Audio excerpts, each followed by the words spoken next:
woke up to my sister standing over me, holding a knife, her face twisted in anger I'd never seen before. It's hard for me to talk about this because it still feels like something out of a nightmare. I have an older sister, Amoka.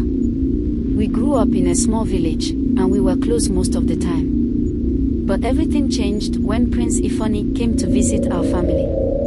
He wasn't a literal prince, but everyone called him that because he was wealthy, educated, and handsome, everything our parents dreamed of for their daughters. He came to the village to work on a community project, and my father invited him over for dinner one night.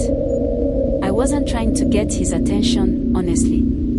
I was just being polite, serving food and helping out, but he kept talking to me.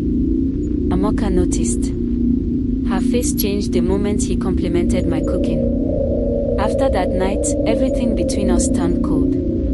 At first, I thought I was imagining things.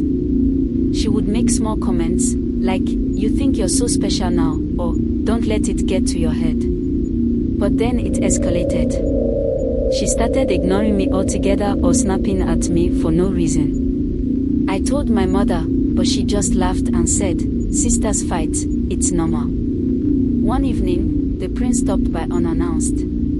He asked my father if he could speak with me privately. Amoka was there, and I saw the look in her eyes. She was furious. I wanted to say no, but my father insisted I go. We talked outside, and he told me he wanted to get to know me better. He said I was kind and humble, unlike other girls he'd met. I was flattered, but I also felt uneasy, knowing how Amoka would react. When I went back inside, she wasn't there. My parents said she'd gone to visit a friend. That night, I woke up to the sound of my door creaking open. I thought it was my mother coming to check on me, but then I saw her, Amoka. She was standing over me with a knife in her hand. Her eyes looked wild, almost like she wasn't herself. "I hate you," she whispered.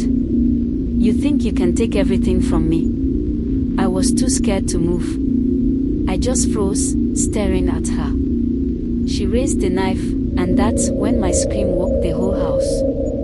My parents rushed in, and she dropped the knife, breaking down into tears. The next day, they sent her to stay with our aunt in another village. My father said she needed time to calm down, but I knew it was more than that. Something inside her heart